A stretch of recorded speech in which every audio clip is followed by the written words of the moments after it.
everyone, welcome back to my channel. Today we are going to be going over the 10 ways that I prepare to go into labor. Now, you may agree with all of these ways, you may agree with none of them, but this is how I personally prepare for labor, and it is exactly what works for me. So hopefully you find this video informative. Let's begin. The first thing that I do around 32 weeks is I inflate my yoga ball. I ordered my yoga ball from Amazon. Pay attention to the size of the yoga ball. They have ones that are specific for your height. Around 32 weeks is when my hips start to feel like they are widening, and it's very comfortable for me to sit on the yoga ball. And as the pregnancy progresses, I sit on it more and more, and I find myself actually really trying to induce labor using it when I start to get to the end of the pregnancy. And while it's not going to actually induce labor, it definitely will help the baby move into position. It will help your hips widen. I personally just feel like it really works, and it's something that's very comforting to me. I actually also bring my yoga ball with me to the hospital, and while with my son's pregnancy, I definitely did not feel comfortable sitting on it while I was having contractions. I'm gonna try it again with this labor and see if it changes. The second thing that I do around 35 weeks, I start to drink red raspberry leaf tea, and I actually have about 16 ounces every night, hot or cold. Last pregnancy, I just had regular red raspberry leaf tea, but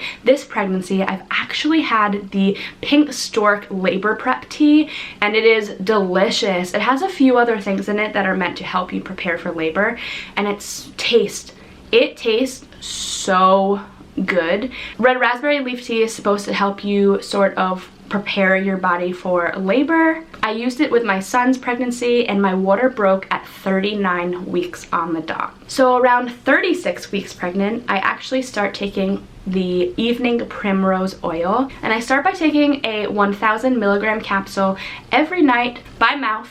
And when I start to get to about 37 weeks, 38 weeks pregnant, then I also start to insert one as well.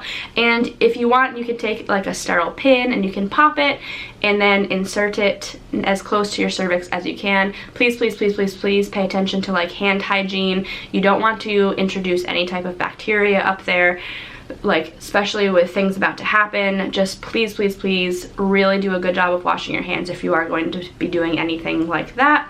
But it's supposed to be really beneficial for your cervix and to make it, you know, softer and more ready for labor. Of course, there is so much conflicting information out there. Some people say that it doesn't do anything. This is all just like my personal opinion and things that I have tried in the past and have actually, I think, worked for me. So obviously this is not medical advice, and you need to speak with your doctor or your midwife before doing anything, but this is what worked for me, and it's how I prepare for labor. So I start taking evening primrose oil and the red raspberry leaf tea, and that's to start to prepare my body for labor. It will not make you go into labor. You will not be inducing labor. This will only prepare your body more for labor. The fourth thing that I do is around 36 weeks, 37 weeks, I start really going for long walks, as long as my bladder will allow, pretty much. And you want to be active, you want to open those hips while you're walking, squats, anything like that, curb walking. I don't know if you have ever heard of curb walking before, but basically you go to a curb and you have, you know, left or right foot, whatever you feel more comfortable, you step up on the curb, step down, step up on the curb as you're walking though. So you're kind of stepping up on the curb, stepping down, stepping up, stepping down, stepping up, stepping down. It's basically just having your hips go into like a rocking motion, and it's supposed to really help kind of bring the baby down closer to the birthing position. Number 5 is I drink lots of water. Now, I drink a lot of water during the pregnancy to begin with, but at the end, you want your body to have as much hydration as it can. Your body is going to be stretching. Everything's going to be stretching and widening, and water will help make that happen. I'm a huge believer that staying hydrated will help you from tearing, will give your body the nourishment that it needs. And while drinking water is always good, it's especially good to be drinking a lot of it at the end of pregnancy. Number 6 is nest. Guys, when you feel like nesting, you nest. Doesn't matter if you run out of space at your house to nest, go nest somebody else's house. Go nest your car. Nesting is like this built-in need to prepare for your baby, and it will make you feel good. I feel like you also are exerting energy and you are creating endorphins, and it is good for the baby. It's healthy for the baby. Cleaning makes you get into all different positions. You know, I can't tell you how many times this pregnancy I've been on my hands and knees, you know, scrubbing like the floorboards, and that I think just naturally gets the baby ready in position to give birth. It helps widen your hips. It helps everything happen. So you nest. If you want to nest, you nest. The 7th thing that I do, which is definitely just something that I do personally, is I go and get a manicure and a pedicure. And I try to do this as like close to when I think I'm gonna give birth, because obviously you don't want like your nails to be like chipped and stuff like that. Like, the whole purpose of me getting a manicure and a pedicure is because I have this like huge belief that labor is just such a crazy thing, and you just kind of feel so weird and gross afterwards, that doing everything in your power to feel girly and happy and refreshed and glowing and just good about yourself, do it. If you wear makeup every single day, do not wear makeup in the hospital. Wear makeup. Like, just do it. Who cares what anyone thinks? You wear that full face of makeup. You want to have your hair nice and curled? Go for it. I personally never get my nails done. I never get a manicure and a pedicure, but I'm gonna treat myself at the end of the pregnancy. Also, apparently foot massages, depending on the pressure points that are being like pressed, you can actually induce labor.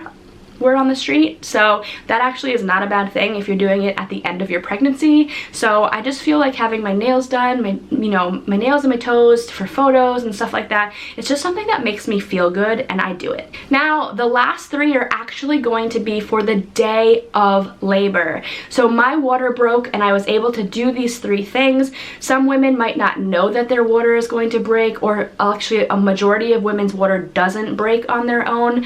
But if you know that you're more or less going into labor, these are the 3 things that you want to do beforehand. The first is you want to shower.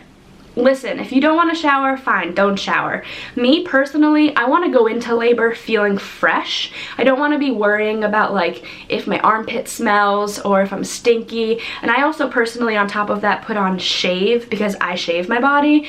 My lady bits, like, lost cause, just because I can't see anything that's down there, but I am capable of shaving my legs and my armpits, so that's what I do. I like to also shave and shower before I go to the hospital. It just makes me feel better. The 9th one is have an outfit ready.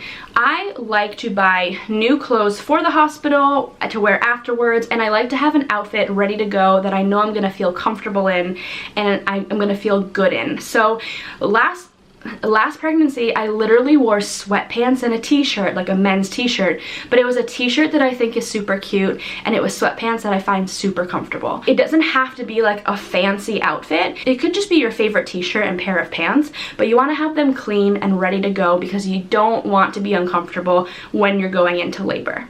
And number 10, which you have to talk to your doctor about this, but guys, do not eat food. Don't not eat food. My water broke at 6 a.m. I instantly got a bagel. Okay, I went into the hospital. They wanted to check for my son and just make sure that, like, you know, he was moving a lot. They hooked me up to the monitor, and then my midwife knew that I wanted to leave the hospital at that point and I wanted to go home and labor at home for a while, which she totally allowed me to do. And I told her, like, should I eat? And she was like, yes, you should. So I went home. I had a big old turkey sandwich. It was delicious. You want to eat. That gave me energy. I had carbs and protein. I was able to make it 24 hours laboring and like 2 hours pushing the baby out.